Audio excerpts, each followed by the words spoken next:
ఆంధ్రప్రదేశ్ చరిత్రలో ఈరోజు ఒక చారిత్రక ఘట్టం. భోగాపురం ఇంటర్నేషనల్ ఎయిర్పోర్ట్లో మొట్టమొదటి validation flight, test flight land అయింది.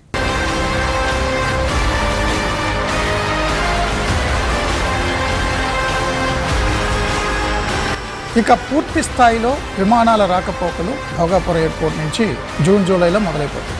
అసలు ఆ విమానం తెచ్చింది జగన్మోహన్ రెడ్డి గారు.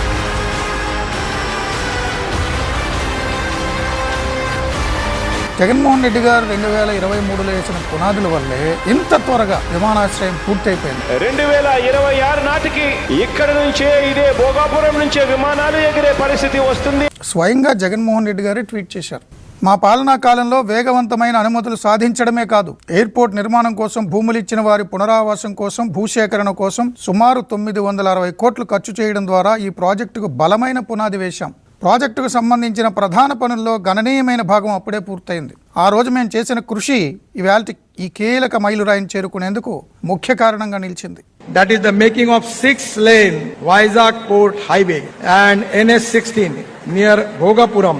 Cost is 6,300 crore. From my ministry, I am sanctioned this important project, which is very important for Andhra Pradesh and dream project of Honorable Chief Minister. Many time he requests me about this proposal. Credit కొట్టేయడం కోసం చంద్రబాబు ఎప్పుడూ కూడా ముందు ఉంటాడు కాబట్టి ఈ Bhogapuram airport కూడా చంద్రబాబు తీసుకొచ్చినట్టు వెంపర్లాడుతున్నారు. ఈ భోగాపురం ఎయిర్పోర్ట్ కూడా చంద్రబాబు తీసుకొచ్చినట్టు వెంపర్లాడుతున్నారు.